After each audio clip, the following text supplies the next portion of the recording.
Secara substansi problem gas LPG dan kebocorannya kalau tidak salah 30% dari 7,2 juta metrik ton itu tidak terjadi di warung, tidak terjadi di pangkalan, tidak terjadi di agen, terjadi karena ada pengoplosan. Pengoplosan itulah yang belanja kemana-mana dioplos dijadikan tabung gas 12 kilo yang non subsidi. Keuntungannya besar. Nah masalahnya adalah kalau itu problem kenapa terjadi kebocoran gas LPG subsidi kita, kenapa warung yang jadi kambing hitam? Nggak boleh dong. Ketidakmampuan negara untuk kemudian memberangus, menangkap, menyelesaikan, memperbaiki dan sebagainya terhadap proses oplosan-oplosan yang ilegal ini, jangan mengkambing hitamkan warung.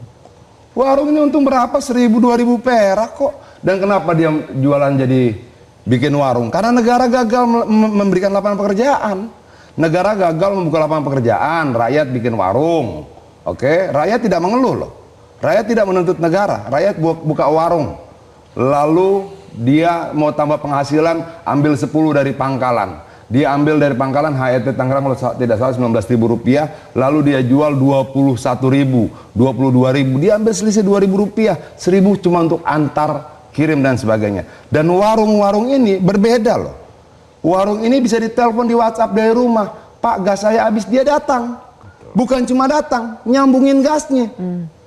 Ibu-ibu tuh kadang-kadang suka takut nyambungin gasnya. Ini warung bisa memberikan servis ekstra, masangin gasnya ke kompor.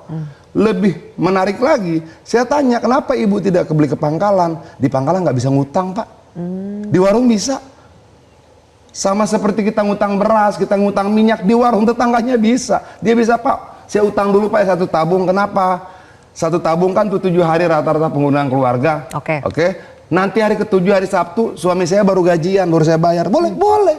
Jadi kalau warung harus berubah jadi itu. sub pangkalan gimana tuh, Bang Adian? Kan warung sekarang harus berubah menjadi sub pangkalan. Itu cuma ganti nama, ya warung aja. Tapi tepat tidak secara substansi, warung harus ditertibkan berubah jadi sub pangkalan. Ketika kemudian diatur sedemikian rupa, akan ada beban baru buat warung. Beban buat pangkalan apa? Harus memiliki tabung sendiri 50 sampai 100 tabung. Harga 1 tabung kita anggap 160.000, dikali aja. 16 juta untuk tabungnya doang. Oke, nanti jadi sub pangkalan.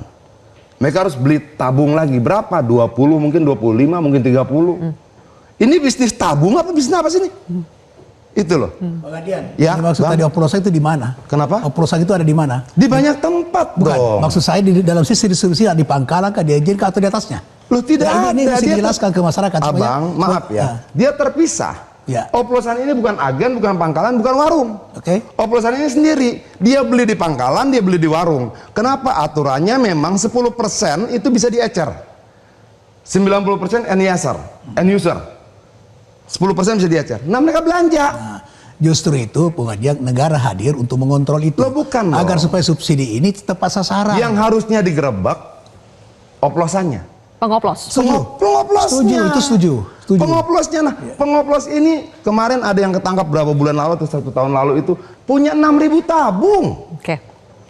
Negara dengan seluruh kekuatannya ini gagal, gagal memberantas pengoplos itu.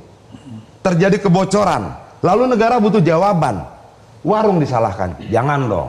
Nah, begini. Jangan dong. Nggak ada kebijakan. Mereka cuma mengambil keuntungan 1.000, 2.000, 3.000 rupiah. Untuk apa? Untuk makan anaknya, makan istrinya, yang harusnya menjadi tanggung jawab negara secara konstitusional. Ditanggapi dulu nih, Bang, Ya, soal negara gagal. Bukan, jadi gini, apa yang dimaksud Bang itu adalah fakta. Nah, sekarang persoalannya adalah bagaimana menata ini sistem distribusi agar tidak terjadi oplosan. Sekarang Pertamina hanya mampu mengontrol dengan sistem sampai pangkalan. Dia tidak mampu mengontrol pangkalan sudah itu. Nah, sekarang kejadian oplosan dari mana?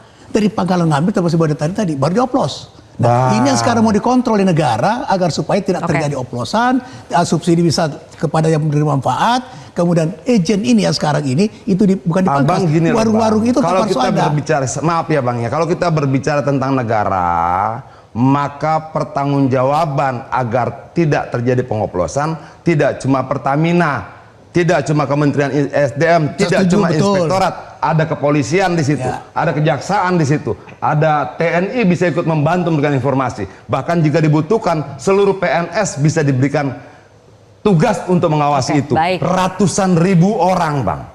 Desa kita cuma 70.000 sekian. Ya, bukan salah, Oke? bukan tanggung Ada jawab satu Babin, pihak ada saja. Babin kan Tipmas. Oke. Kenapa kemudian pengoplos itu tidak bisa diberantas? Nah inilah ditata Nah, ini, kalau- tata kelola ini supaya bisa diberantas itu. Loh, tidak dong, Kalau Bang. sistem tidak berjalan, susah. Polisi, kejaksaan bagaimana dia menangkap? Kalau sistemnya nggak berjalan, Pengoplos itu terbuka. Abang datang misalnya ke sebuah daerah, tanya pengoplos gas di mana, tahu. Tahu, nggak segampang itu, Bang. menurut saya tidak semudah itu juga, Bu Hajar. Tidak Tidak dong, semudah itu. sudahlah, Bang. Menurut Problem saya- Republik ini tidak cuma terhadap LPG subsidi, tidak. Untuk solar subsidi, Baik. itu masalah. Oke. Oke, ekspor nikel. Itu kalau ekspor nikel itu, Bang, segede pulau tuh jalan dan negara bilang, saya tidak lihat, saya tidak tahu. Sudahlah. Oke, negara kita belum sempurna. Setuju, Oke, setuju. negara kita masih berproses untuk menjadi lebih Tapi baik. justru itulah yang Tapi ditata, gitu. jangan buruk rupa cermin dibanting. Baik. Tapi jangan warung rokok disalahkan. Nah. Tapi jangan rakyat kecil di kota. Nggak ada, saya luruskan, Bu Itu Hajar. dong. Tidak ada kebijakan negara sekarang di mana warung dikorbankan. Enggak. Sekarang warung itu bagaimana ditingkatkan, Loh, dinaikkan itu kan pangkatnya ketika lahir dengan protes, sistem. Bang. Kalau kita runut peristiwanya, warung tidak boleh jualan dulu, harus langsung beli ke pangkalan. Lalu ada ibu meninggal. Kalau saya mau ralat ya penjelasan keluarganya, dia datang berapa berat 1 kilo, satu tabung LPG 5 kilo, 3 kilogram. Dia tenteng itu 5 kilogram, jalan kaki 1 kilometer sampai lokasi dia antri. Setelah sampai gilirannya disuruh pulang lagi karena tidak bawa KTP. Dia balik lagi bawa nenteng 5 kilo lagi. Oke, hanya untuk ambil KTP. Lalu dia balik lagi ke sana. 1 hari untuk membeli 1 tabung gas itu dia bolak-balik 4 kilometer.